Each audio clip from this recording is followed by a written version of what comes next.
Hi BookTube, here to talk about last year. I know we're already 3 months into this year, but I haven't had a chance to film until now, so let's get into it. I made 21 goals at the beginning of last year, and then I changed and added a few about 6 months in. I think it was actually May, and then I started moving in September. It's a big, huge story, and my goals kind of went down the drain in that time period from September to December. Yeah, so I had to cobble together TBRs from what I could because a lot of my books were packed from that point on. Yeah, so let's get into it. My initial goals, how well did I do? First goal was to read 100 books. I read 128, so blew that out of the water. Number 2 was to reread 1 book a month, and I read 10 rereads total, so, you know, good for considering how the last quarter of the year went. I wanted to read 1 Black authored book a month. I changed this halfway through the year to every other month because I wanted to include more races and diversity in my reading. I ended up reading 11 books total by Black authors. And for each of these goals that are specific like this, I'm going to tell you a standout book from that goal, and the standout book for that one was Their Eyes Were Watching God by Zora Neale Hurston. Just amazing book. Then I wanted to read 1 Indigenous authored book a month. I ended up only reading 7, unfortunately, but the standout book from last year by an Indigenous author and one of my top books of the year was The Back of the Turtle by Thomas King. I wanted to read 1 book on religion a month. I did this. It wasn't always non-fiction. There were a few fiction with religious themes that I counted towards the goal. The standout book was The Making of Biblical Womanhood by Beth Allison Barr, and that's my that's my second non-fiction book, top non-fiction book of 2021. I want to read more non-fiction, and I definitely accomplished this. I actually read 37 non-fiction titles last year, which is much higher number than I usually do. The standout book from that, it's not the top book because that's mentioned in a different theme here, but one of the standout books from that is The Alphabet versus the Goddess by Leonard Schlann. Very interesting book. I wanted to read 1 graphic work a month. I ended up reading 23 in total, and I almost finished Fables. That was a kind of sub-goal of that. I think I only have 2 volumes left to finish. I also wanted to read 1 ebook a month. I read 9, so didn't really do that good. I wanted to read 1 audiobook a month. I ended up reading 30 audiobooks altogether. And the standout from that is The Grey House by Miriam Petrosian. That's my all-time favorite book from last year.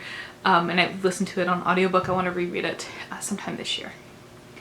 Another goal was to read 3 Malazan books, and this was a silly goal. I should have known. I only read 1.5. I finished House of Chains, and I read half of Midnight Tides. They take me such a long time to get through, and sometimes I hit a wall with them and set them down and come back to them later, but they're great books. Like, it's just too much, I guess, too much goodness at once, that I need to take a break because they're also really huge. They're not in frame, they're just over on the next shelf there. But I'm going to continue reading the series. They're just very dense and sometimes emotionally affecting. I wanted to reread Ulysses. I reread the first chapter. That doesn't really count. I actually decided to give up on this goal halfway through the year. I wanted to read 1 full shelf of unwrapped books. So at the beginning of last year, my shelves were wrapped. I actually ended up unwrapping all of them. But I read 65 physical books, which would actually equate to 2 shelves. And by shelves, I meant those little squares.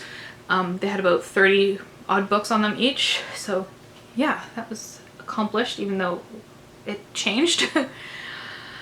Next goal was to choose more books by female authors.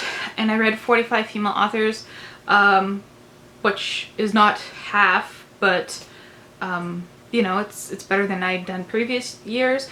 The standout book for that would be Silver Sword and Stone by Maria Arana, which is a history of Latin America. 14th goal was to choose authors from other countries. And this was okay. I could do better. And I read from 27 countries other than the US, Canada, or the UK. and those countries were sometimes repeated. I read a lot of Japanese and Korean authors, a lot of Indian authors as well. So yeah, those countries were repeated. It wasn't just 27 works that weren't in that country. It was just 27 other countries the authors were from. If that makes sense. I wanted to annotate more. No. I did House of Leaves and I like annotated the heck out of that book, but not, you know, that wasn't the intention of the goal. It was to annotate more books, not to just annotate one book a lot. I wanted to review more books on YouTube, and I think I did like 3 reviews for Canada Reads. So that I just don't like reviewing books. It's just something that I don't do a lot of. Next, I want to be more critical of my ratings. I somewhat did this. I thought about it more than just going immediately with that gut feeling of what a book should be. I thought about, you know, wait, what about this with the characters? What about this? Like, what didn't I like? Like, this book is 5 stars, but let's think about it. Is there something in there that I really didn't like? So yeah, I was more critical in the ratings that I give books, and I don't share my ratings, so I don't know why I'm talking so much about it. I want to keep up with my reading journal was another goal. I did until I packed it away in September and all my craft stuff, and I couldn't do it, but I am proud to announce that I have updated it and I will be doing a flip through of it in another video. I want to keep track of DNFs. I did that until September again because I was keeping track of them in my book journal. I wanted to give books I don't like to the free little library. That didn't work out, but I did get rid of half my books for the move, and I gave them to my brother's friend. So we'll call him the little free library. And then the stupidest goal that all of us set and that none of us follow, I wanted a year-long book buying ban. Yeah, you can tell that didn't work. Then I had my new goals that I set in May, so I'll go through those too. I only wanted to buy books from BIPOC, LGBTQ+, or physically disabled authors. I didn't stick to that only, but if I had to choose between buying a male author and buying a more diverse author, I brought the more diverse author. And now I am in the habit of seeking those books out and thinking twice about picking up white male authors. And I want to say this is because my shelves are very, very dominated by white men. Not that that's, you know, a bad thing, but I wanted more perspectives on my bookshelf to learn myself, you know, about different perspectives, about different cultures and different ways of life. So I thought to balance it out, you know, I'd have to stop buying so many of those authors and buy different authors instead. Another goal was I wanted to read 1 book by an Asian author each month. And I actually read 18 throughout the year. The standout book, one of my favorite books of the year, is Please Look After Mum by Kyung Suk Shin. Yeah, really good book. I wanted to then read 1 book by a Latinx author every other month, and I read 7, so that works out. The standout book for that was Your Healing is Killing Me by Virginia Grice, which was a book that I had to think critically about because my first reaction was, oh, I don't like this, but then I thought about if that introduction hadn't been there, I would have thought about the book different.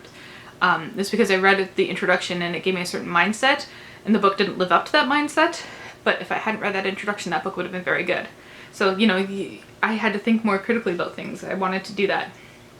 And then I want to read 3 books by LGBTQ+ authors. I actually read 20. So I was already doing well in this goal. I just didn't intentionally realize that. And a standout book from that is A Door into Ocean by Joan Slonczewski, and she identifies as lesbian non-binary. And that's very good, very interesting book about nonviolence resistance. The 6th one from May was to read at least 3 fiction books by disabled authors, and I read 8 throughout the year.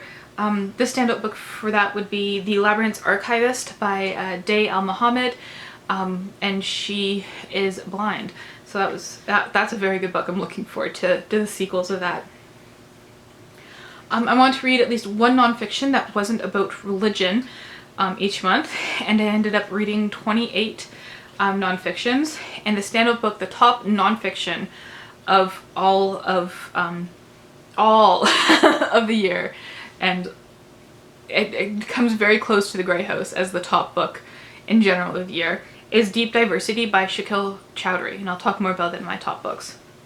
I wanted to read at least 40% female authors at that point from May forward.